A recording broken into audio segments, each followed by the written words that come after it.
right now. Pittsburgh's best sports show is about to begin. Call us or tweet us.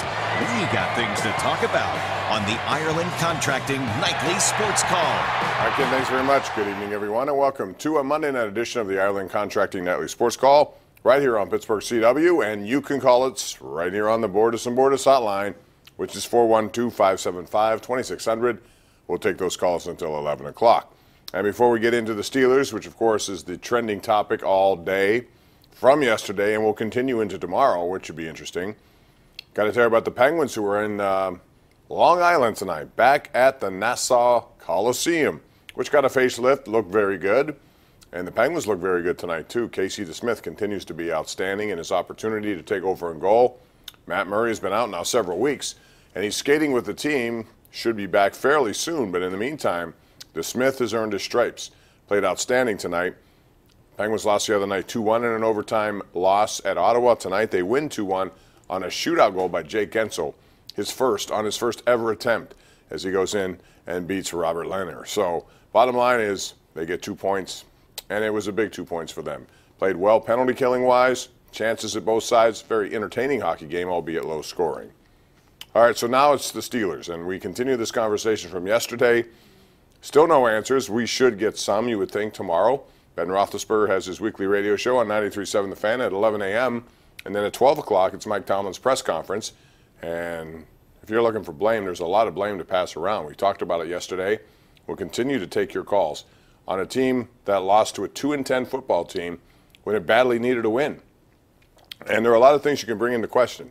Number one, why wasn't Ben Roethlisberger in the game earlier had he been cleared for contact? And he was cleared for contact as soon as he stepped on the field in the third quarter.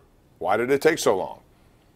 Number one, if that's a coach's decision, then it would speak to potentially taking this team a little lightly or looking ahead to the next game, which is New England, which I don't think Mike Tomlin would do. He preaches the opposite of that. I don't know what it is, and I'd like to know, because at this point it's anyone's guess. Roethlisberger could have taken a shot, and sometimes it takes a little while to get the effects of that shot because he did have an injury and he clearly was in some pain when he left the field, but we'll find out. Whatever the answer is, that game was critical. They needed to win. Excuse me, still battling this cold. And by the way, Paul Zeiss was supposed to be here tonight, but he has it worse than I do right now, so he could not make it in either. But, you know, they had a situation where they have to win a game like that after losing back-to-back games. And all of these have been winnable games. They were sitting on a 6-game win streak, and they had an opportunity to really challenge for the number 2 seed. Now here they are, you know, barely clinging on to the division lead with games against New England, the Saints, and the Bengals to end this season. So we'll take your calls on that. I want to get your take on clock management, on defense, which once again failed them when they needed the defense to step up. Ben Roethlisberger came back into the game, as you know, engineered a drive, 6 for 6 on that drive. They take the lead, and the defense, which has been giving up long drives in the fourth quarter, did it again, twice in that game. 22 snaps in that fourth quarter for Oakland's offense, 148 yards and 2 touchdowns. That's when a defense needs to stick up. And then you have Chris Boswell, and it's anyone's guess if he still will be kicking here next weekend. Some of those answers may come tomorrow, but Mike Tomlin did not give him a very good vote of confidence yesterday.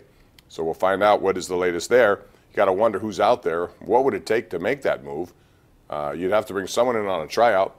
All of these kickers are mostly retreaded guys who've been in with other teams and failed or got cut or whatever the case may be. In fact, Boswell's one himself. He got a job because Josh Scobie couldn't kick after he was brought in after the injury to Sean Sweesom. The life of a kicker is a very strange one for sure.